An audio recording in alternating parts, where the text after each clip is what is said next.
السلام عليكم ورحمة الله وبركاته. كاكدلا نورمال حج وحيد فندق حج نيتو حج نيتو حج وحيد مدينة فندق حج نيتو حزب الله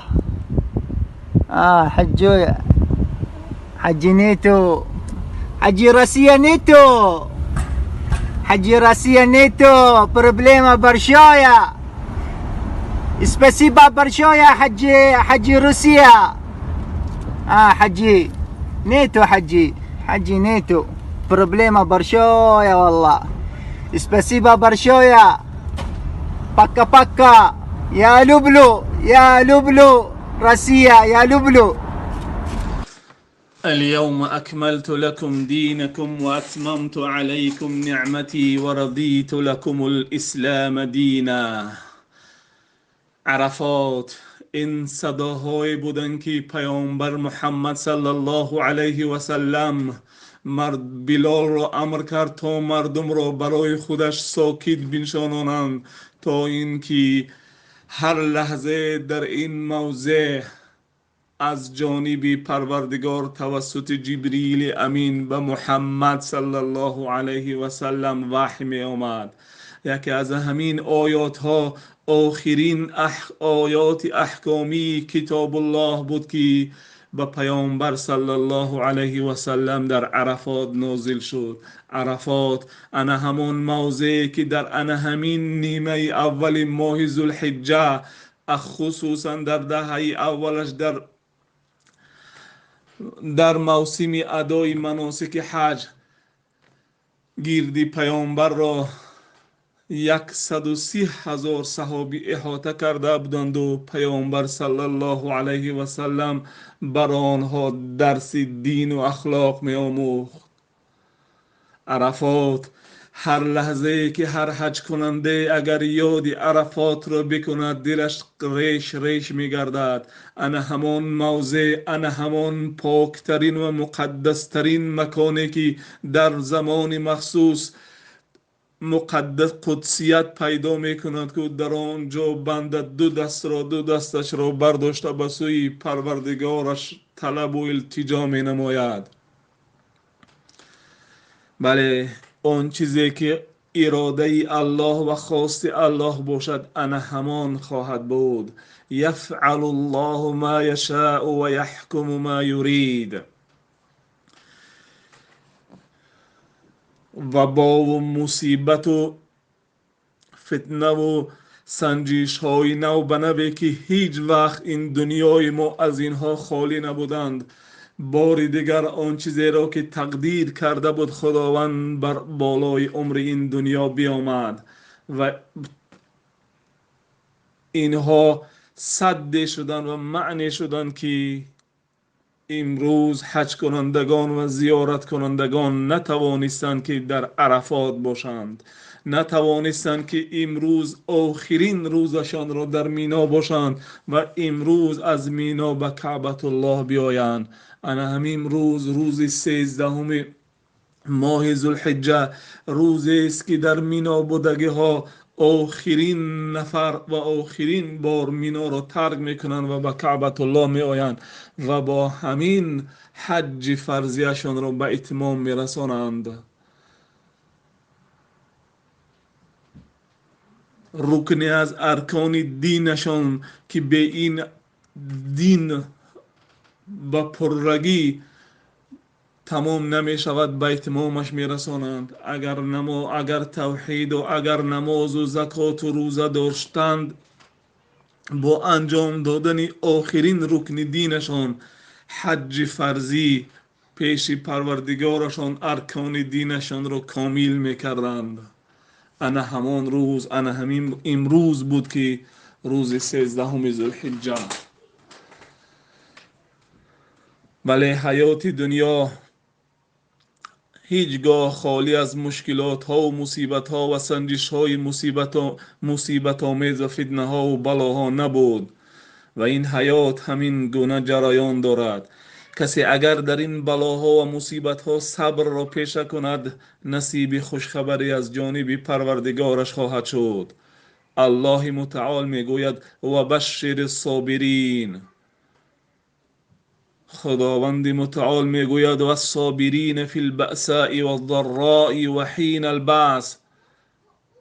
البته در این مصیبت ها و بلاها کسانی که در هر تنگ دستی و هر بیماری صبر میکنند، از جانب الله متعال، از جانب پروردگارشان به سوی آنها خوشخبری است و آنها را الله تعالی وعده می دهد ولنجزین الذین صبروا اجرهم باحسن ما كانوا یعملون. و بر تأکید که ما آنانی که در آن فتنه ها و بلاها و مصیبت ها صبر می کنند، آنها را ما با بهترین اجر، با بهترین و برتر از آن که عمل کردند، آنها را سزاوار اجر بزرگ خواهیم کرد.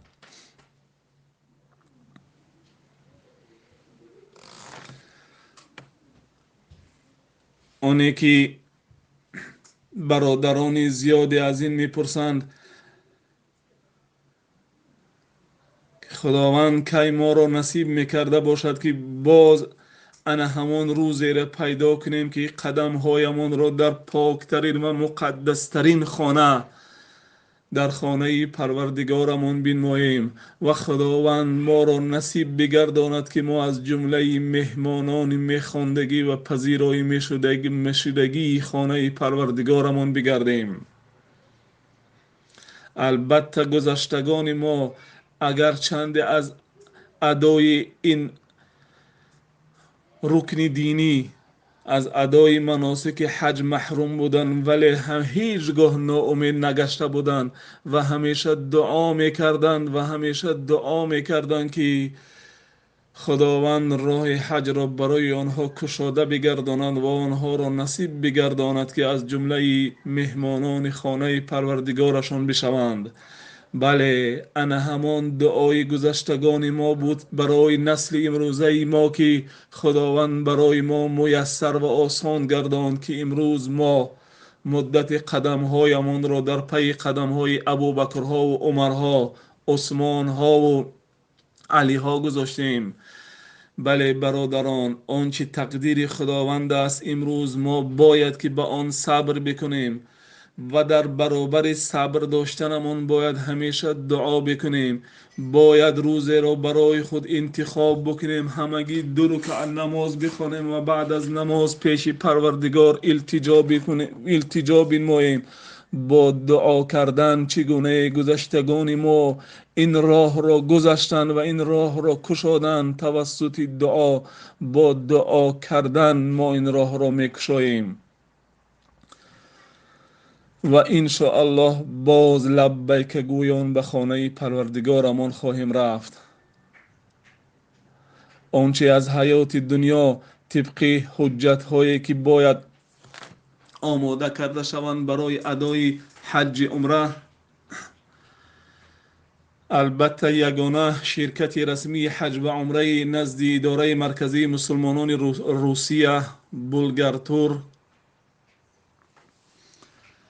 همیشه یک جایه با شما در راهی است که آن راه ما را به الله نزدیک بکند و در راه خدمت به مهمانان پروردگار است و طبق این حجت گذاری ها و وعده هایی که از طرف وزارت حج و اوقاف عربستان سعودی و مسئولین کمیته های دینی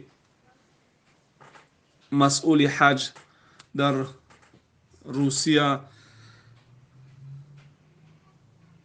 آمادگی و وعده ها برای زائرین کرده ایستادند، انشاءالله در ماه های نزدیک این راه کشاده خواهد شد و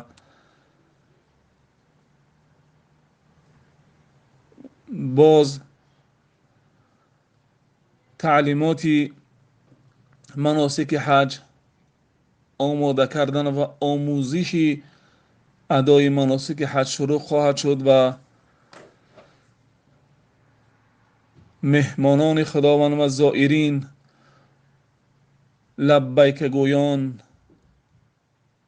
به جزیره العرب خواهند رفت.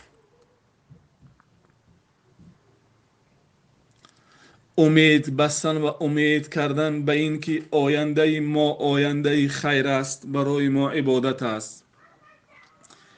الله متعال ما را امر میکند که هیچگاه ناامید نباشیم. پس برای آن امیدمان باید که همیشه تلاش و کوشش و اجتهاد باید داشته باشیم که آن هم فقط دعا است و دعا.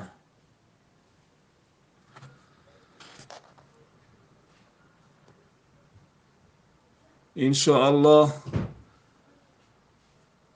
طبق موعدی که برای ما گذاشتگیند در نیمه دوم ماه 9 ماه سپتامبر آمادگی ها برای رفتن حج عمره. این هم